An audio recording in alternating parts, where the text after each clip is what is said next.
اللہ تعالیٰ سے گفتگو کی عادت ہو جائے تو سجدہ کیے بغیر سکون نہیں ملتا۔ وقت سب کو ملتا ہے زندگی بدلنے کے لیے، مگر دوبارہ زندگی نہیں ملتی وقت بدلنے کے لیے۔ اگر آپ کو لگتا ہے کہ روز محشر صرف نماز اور روزے کا ہی پوچھا جائے گا تو آپ غلط ہیں۔ انسان بھی کتنا عجیب ہے، دوسروں کو تکلیف میں دیکھ کر کہتا ہے جیسی کرنی ویسی بھرنی، اور جب خود تکلیف میں ہوتا ہے تو کہتا ہے آزمائش تو صرف اللہ کے محبوب بندوں پر ہی آتی ہے۔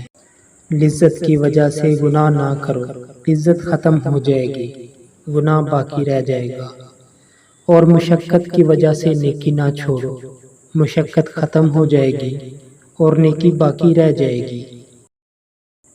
اپنی نیکی چھپانا آپ کی سوچ کا امتحان ہے، اور دوسروں کا گناہ چھپانا آپ کے کردار کا امتحان ہے۔ ماں باپ کے ساتھ تمہارا سلوک ایک ایسی کہانی ہے جو لکھتے آپ ہو اور تمہاری اولاد آپ کو پڑھ کر سناتی ہے۔ حرام چیزوں اور حرام کاموں سے ہمیشہ بچتے رہو، آپ کی دعائیں قبول ہونا شروع ہو جائیں گی۔ اس دنیا میں سب سے زیادہ مطمئن اور پرسکون وہ انسان ہے جسے کم یا زیادہ کی فکر نہیں۔ لوگوں کے محل دیکھ کر اپنے آپ کو غریب مت جانو، کیونکہ امیر اور غریب دونوں کی قبر ایک جیسی ہی ہے۔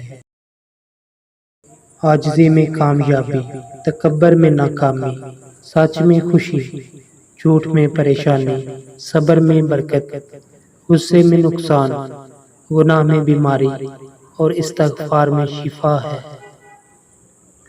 رسول اللہ صلی اللہ علیہ وآلہ وسلم نے ارشاد فرمایا، جھوٹی قسم سے مال بک جائے گا مگر برکت نہ رہے گی۔